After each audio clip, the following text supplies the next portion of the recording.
धमतरी शहर की लाडली बेटी कुमकुम कोटड़िया, जिसका दीक्षा 28 मई को राजस्थान के कांगोड़ में होना जा रहा है, जिसकी विदाई कल सुबह निवास स्थल सदर से होगी।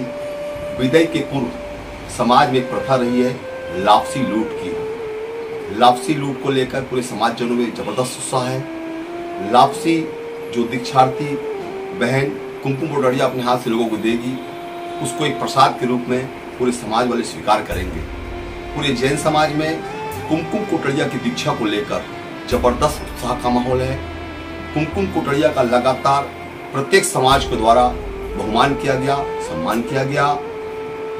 20 तारीख और 21 तारीख को समाज के रूप में पूरे जैन समाज के द्वारा विभिन्न कार्यक्रम आयोजित किए गए, जिसमें भक्ति, सम्मान एवं अन्य कार्यक्रम आयोजित किए गए।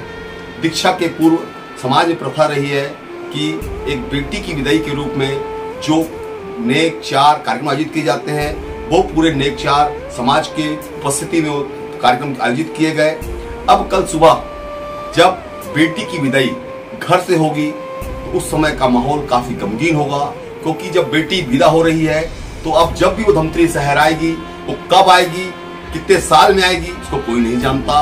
और जब वो धमतरी आएगी तो एक बेटी के रूप में, एक बहन के रूप में और किसी रिश्ते के रूप नहीं आएगी, एक साधु के रूप में आएगी।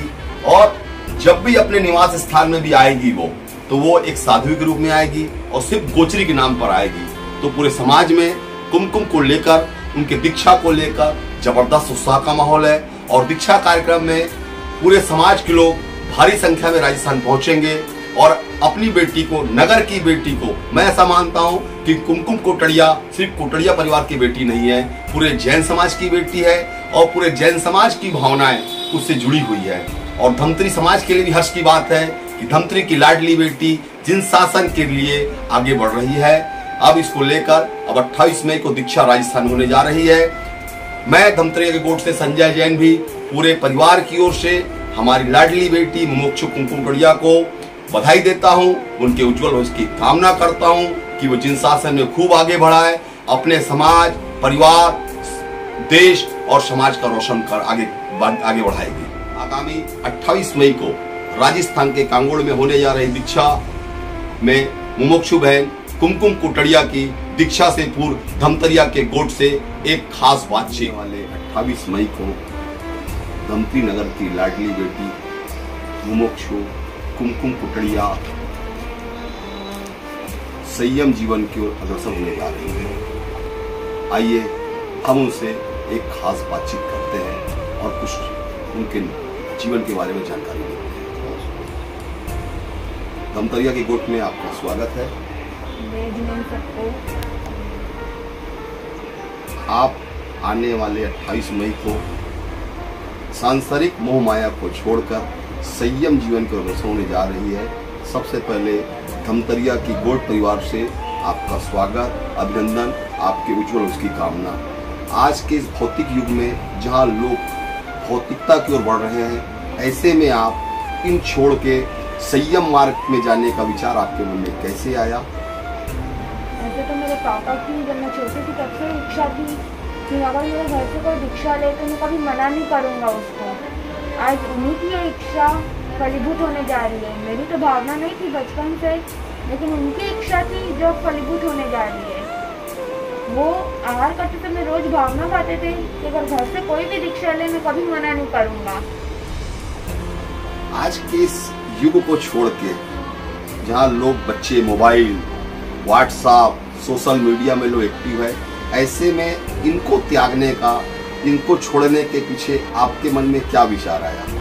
वास्तव में सच कहूँ तो अगर मैं इसका यूज करती हूँ तो मुझे कहीं ना कहीं दुख देगा ही देगा फ्यूचर में। और हम सभी चाहते हैं कि हम सुखी रहे, तो सुखी जीवन के लिए मैं संयम ले रही हूँ बोलना चाहिए। आप इसको लेके अपने परिवार के लोगों को, धमतरी समाज के लोगों को या पूरे समाज को क्या संदेश देना चाहती हैं? मैं एक ही चीज कहना चाहूंगी सभी से, और आचार्य भगवान श्री रामलाल जी महाराज भी फरमाते हैं कि हमारा देश जो है वो व्यसन मुक्त हो। तो मैं यही कहना चाहूंगी, हम भी इसको आत्मसात करें और जन जन तक पहुंचाएं। आपके इस दीक्षा जो आप लेने जा रहे हैं उसमें आपके मम्मी पापा दादा सहित परिवार के सभी लोगों को योगदान रहा, लेकिन ऐसा कुछ क्षण आया क्या जिसमें आपके परिवार के किसी भी सदस्य ने आपके इसके लिए दीक्षा न लेने के लिए कभी कोई समझाइश दी हो या कभी कोई आपसे बात किया हो इस संबंध में? वैसे तो परिवार बहुत सपोर्टिव है, कभी मना नहीं किया मुझे इस मार्ग में आगे बढ़ने के लिए, चाहे वो दादा हो, पापा, मम्मी, चाचा, चाची, कोई भी मना नहीं किया, हमेशा सपोर्ट ही किया आगे बढ़ने के लिए। इस पूरे दीक्षा आप जब लेने जा रही है उसमें इस पूरे मामले में सबसे ज्यादा श्रेय आप किसको देना चाहते हैं? परिवार के किस सदस्य को सबसे ज्यादा श्रेय देना चाहते हैं इसके लिए? वैसे तो सभी का योगदान है, मैं किसी व्यक्ति विशेष का नाम नहीं ले सकती। आपकी पढ़ाई कहाँ से किए, कहाँ तक की पढ़ाई की है वो आप, और आपने दीक्षा लेने के पूर्व जो आप लोगों का एक ट्रेनिंग होता है वहाँ ट्रेनिंग लिए आपने कितने महाराज आपके साथ दिन में पदयात्रा किया, और उस पदयात्रा के दौरान ऐसे कोई घटना आपके साथ घटी जो आपके जीवन में एक अविस्मरणीय क्षण हो? वैसे तो मैंने पहले धमतरी पब्लिक स्कूल से 5th तक की पढ़ाई की, उसके बाद मैं विद्याकुंज स्कूल से पढ़ाई करी 12th तक की। और रही बात आगम नगर की, लगभग 5 महीना अरबगोई लाभम में रह के वो पूरी ट्रेनिंग ली है जो कि बीकानेर में है, और वो एक ऐसी संस्था है जहाँ जाकर दीक्षा लेना जरूरी नहीं है मगर शिक्षा लेना बहुत जरूरी है। इस दौरान में कभी कोई ऐसा घटना जो आपके जीवन को एक यादगार बना हो या एक हमेशा मेमोरी के रूप में आपके साथ हो, ऐसा कोई घटना या कोई हादसा आपके साथ? एक बार की बात है, मैं शासन दीपिका से सूर्यश्री जी मतलब साथ विहार में थी, विहार करके जा रहे थे और सूर्यास्त हो गया था। हम उस जगह पे पहुंच नहीं पाए थे, तब भगवान महावीर की वो शिक्षा याद आ रही थी। भगवान महावीर फरमाए थे आगमों में कि साधु को रात को नहीं चलना चाहिए करके। तब लग रहा था कि वो नेशनल हाईवे है और रात में क्यों नहीं चल रहा, भगवान क्यों मना फरमाया है करके। उस टाइम वो प्रैक्टिकली पता चल रहा था, अपन तो ऐसे छोड़ देते हैं देख के, लेकिन प्रैक्टिकली वो वास्तव में सच लग रहा था, भगवान ने फरमाया है।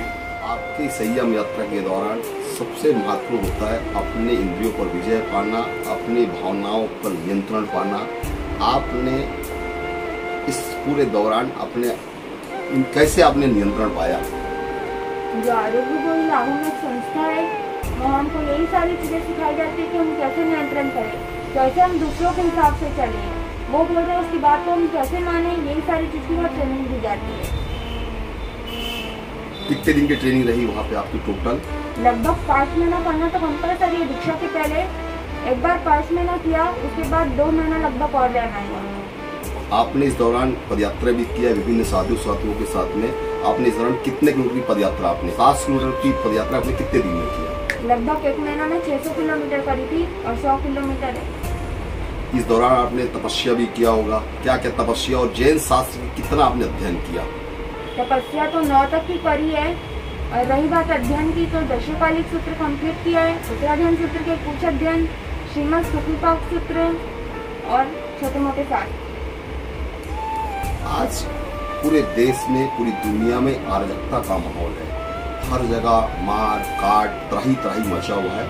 ऐसे में भगवान महावीर स्वामी का जो नारा है जियो और जीने दो, ऐसा माना जाता है कि उनके ही पद उनके ही बातों पे ही पूरा दुनिया में सुखी या जो अराजकता खत्म हो सकती है। उसको लेकर आप क्या सोचते हैं? भगवान वास्तव में सही फरमाते हैं जियो और जीने दो। हम खुद तो जीना चाहते हैं लेकिन हम दूसरों को मार रहे हैं, क्यों मार रहे हैं उसके पीछे हमको सोचना चाहिए। हम स्वयं जीना चाहते हैं, सभी को जीना अच्छा लगता है, लेकिन वो जिसको अपन मार रहे हैं वो भी तो जीना चाहता होगा, उसकी भी तो इच्छा होगी जीने की, भले वो बोल नहीं पा रहा है। तो हमको वही समझना चाहिए, जैसे अपन बोल रहे हैं वो बोल नहीं रहा है, अपने को भगवान के सिद्धांत को जन जन तक पहुंचाना चाहिए।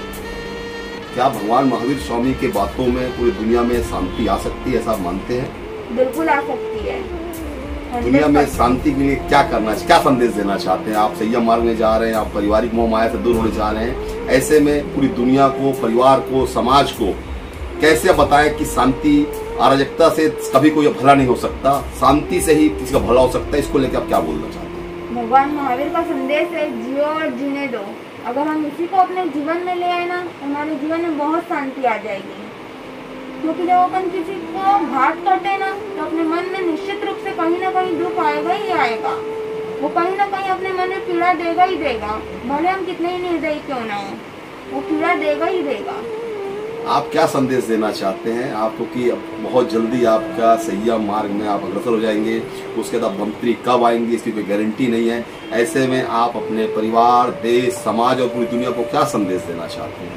मैं तो एक ही संदेश दूंगी, जो भी भगवान का आयाम है, भगवान का संदेश है, उसको अपन आत्मसात करें और धर्म की राह पे आगे बढ़े, जिससे हम शीघ्र अपने चरम लक्ष्य को प्राप्त। हमारे साथ आज मुमुक्षु बहन कुमकुम कोटड़िया के दादाश्री मौजूद है, श्री गौतम चंद जी कोटड़िया। आइए हम जानते हैं उनकी पोती जब इस संयम मार्ग में जा रही है, वो अपनी पोती को विदा करते समय कैसा महसूस कर रहे हैं और इतना कठिन निर्णय उन्होंने जो लिया है कि परिवार ने लिया है, उस संबंध में आइए हमसे चर्चा करें। गौतम भैया, धमतरिया के गोट में आपका स्वागत है। आपकी पोती आगामी 28 मई को संयम मार्ग पर जाने के लिए अग्रसर है। ऐसे में आपके मन में क्या विचार है और आप इसको कैसा मानते हैं? भैया ये तो बहुत अच्छी मार्ग में जा रही है और हम लोग हंसते और सत्साते भेज रहे हैं। इतना अच्छा शुभ काम हमारे परिवार में हो रहा है, ऐसा पहले कभी हुआ है ना होगा, इस टाइप का है। और शुभ काम में जाने के लिए अपन रोकने वाले भी कोई नहीं है। हमारे घर में ऐसा लगता है कि बहुत सुंदर वातावरण होने वाला है। आप अपनी पोती को क्या संदेश देना चाहते हैं? बच्ची को यही संदेश दिया जाता है, बेटा जिस धर्म में, जिस मार्ग में तू जा रही है वो तलवार की धार है, इसमें इतनी मजबूत रहना कि पीछे लौट के न देखे और जहाँ भी जाए अपने गुरु की महिमा को आगे बढ़ाते जाए। आज के इस युग में भैया जहाँ बच्चियाँ मोबाइल के बिना एक मिनट नहीं सकती, टीवी, इतना सोशल मीडिया का जमाना है, उसके बाद आपकी पोती इस मार्ग में जाने के लिए तैयार हो रही है, ये जाने की अग्रसर है, इसको आप कैसा मानते हैं? इसमें क्या है कि इसके पिताजी का सहयोग बहुत रहा, इसकी माता जी का बहुत सहयोग रहा। ये जब भी भोजन करते थे कमलेश हमारे लड़का, तो एक भावना भाता था कि कोई साधु साधु आए मेरे हाथ से ले। दूसरी भावना ये भाता था कि मेरे घर से कोई दीक्षा ले तो मेरे तरफ से कहीं कोई मनाही नहीं रहेगी और मैं सबसे संघर्ष होकर तैयार हो जाऊँगा। और हम लोग भी इतना अच्छे हैं कि हमारे परिवार से बच्ची जा रही है, अच्छे काम में जा रही है और कोई सोचने की आवश्यकता भी नहीं चाहिए। आप समाज को, अपने परिवार को इस वातावरण में क्या संदेश देना चाहते हैं? हमारे समाज में तो ऐसा है कि हमको तो इन्होंने हथेली पर लेके चला है और इतने अच्छे कार्यक्रम, 2 दिन का कार्यक्रम था हमारे यहाँ का, तो ऐसा लग रहा था मेरे घर में दीक्षा नहीं हो रही है। ये जो टोटल हो रहा है श्री संघ के तत्वाधान में हो रहा है, श्री संघ की बेटी जा रही है, विदा हो गई, और इससे अच्छा और क्या चाहिए मेरे को। धन्यवाद आपका। हमारे साथ मुमुक्षु बहन कुमकुम कोटड़िया के पिताश्री भी मौजूद है। आइए हम उनसे कुछ बातचीत करते हैं। कमलेश भैया, धमतरिया के गोट में आपका स्वागत है। आपकी लाडली बेटी आगामी 28 मई को सांसारिक मोह माया को छोड़कर संयम पथ पर अग्रसर होने जा रही है। आप अपनी बेटी को अब विदाई देने का समय आ गया है। ऐसे में आपके मन में अपनी बेटी को लेके क्या विचार चल रहा है? आप अपनी बेटी को इस मार्ग पर बेचने के लिए कैसे तैयार हुए? इस संबंध में आप उनसे बातचीत करते हैं। कमलेश भैया से। मैं कमलेश कोटड़िया, मंत्री। वैसे ही हमारा घर जो है स्थानक भवन से बिल्कुल लगा हुआ है, नज़दीक में है। जो भी संत महासत्या जी मंत्री पधारते हैं, उनका अधिकांश लाभ हमको मिलता है। इससे हमारे परिवार में धर्म की भावना अच्छी जागृत रहती है हमेशा, और सभी लोग दर्शन वंदन का लाभ लेते हैं। कुछ उसके कारण परिवार में यदि कोई आगे बढ़ता है तो हम लोगों की इच्छा पहले से थी कि हम कोई भी आगे बढ़े तो हम मना नहीं करेंगे करके, और उसी संयोग में समझिए या उसी भी समझिए इसका संतों का समागम मिला और लोहावट का इसका प्रवास हुआ। वहाँ पर से इसकी भावना एकदम जागृत हो गई कि मुझे अब घर में नहीं रहना है। तो वहाँ से इसने अपने मोह माया को कम करना चालू कर दिया और त्याग से अपने जीवन को आगे बढ़ाने लग गई। और उसी समय से इसने अपना मन मजबूत कर लिया कि चाहे कुछ भी मजबूरी हो जाए मेरी, मैं परिवार में नहीं रहूँगी। और हर किस्म का प्रत्याख्यान उसने परम पूज्य आचार्य भगवान के मुखाबिन से लोहावट में ग्रहण कर लिया। यहाँ तक कि उसने 12वीं के बाद मैंने उसका कॉलेज में एडमिशन भी करा दिया था, उसका भी पचकान उसने वहाँ ले लिया कि मैं पढ़ाई आगे व्यवहारिक शिक्षा नहीं ग्रहण करूँगी करके, मुझे संयम मार्ग ही लेना है चाहे कुछ भी हो जाए। इतना बड़ा त्याग उसके करने के बाद आखिर माँ बाप के दिल का टुकड़ा है वो, तो उसको हम एकाएक एक्सेप्ट तो नहीं कर पा रहे थे, किंतु फिर भी प्रयास किया गया कि कैसे भी करके परिवार में रह करके भी धार्मिक क्रियाओं से वह जुड़ सकती है करके। किंतु आखिरी में निर्णय यह लिया गया कि परिवार में रहने के बाद और वहाँ रहने के बाद दोनों में बहुत फ़र्क है। तो हम इसके जीवन में यदि उसका इतना स्वर्णिम क्षण खुशी का अवसर यदि उसको मिल रहा है तो हमें थोड़ा गम जरूर हो रहा है अभी, किंतु उसका भविष्य इसमें बहुत उज्ज्वल है और निश्चित ही वह अतिशीघ्र जिस लक्ष्य को प्राप्त करने के लिए वो आगे बढ़ रही है वह लक्ष्य को जरूर प्राप्त करेगी, ऐसी भावना हम लोगों की है। अब जब कल आपकी बेटी की विदाई होने जा रही है धमतरी शहर से, उसके बाद जब भी आएगी चाहे 10 साल 5 साल तो एक साधु के रूप में धमतरी आएगी। तो कल आप जब बेटी को विदा करेंगे धमतरी से तो क्योंकि आप अपने कलेजे की कोर को संयम तब आप विदा कैसे करेंगे, उसको लेके आपके मन में क्या विचार चल? भैया एक आपका प्रश्न बहुत अच्छा है। जब हम किसी बेटी को शादी के रूप में उसके ससुराल के लिए विदाई करते हैं तब भी मन में तो ये भाव रहता है कि वो कब हमारे यहाँ आएगी। हो सकता है साल भर के अंदर आ जाए और विदेश चले जाए तो 10 साल में आए, कोई गारंटी तो रहती नहीं है। दूसरी बात, यदि हमारे घर में कोई घटना घट जाती, घटना कहने का मतलब आकस्मिक कोई घटना घट जाती, उस समय हमारी स्थिति क्या होती। दोनों स्थिति को सोचा गया। मैं जरूर सोचा इस चीज़ को, 20 साल की उम्र में यदि उसको कुछ घटना घट जाती और मेरे से विदा हो गई, घटना घट गई या नहीं, तब मैं कैसे करता।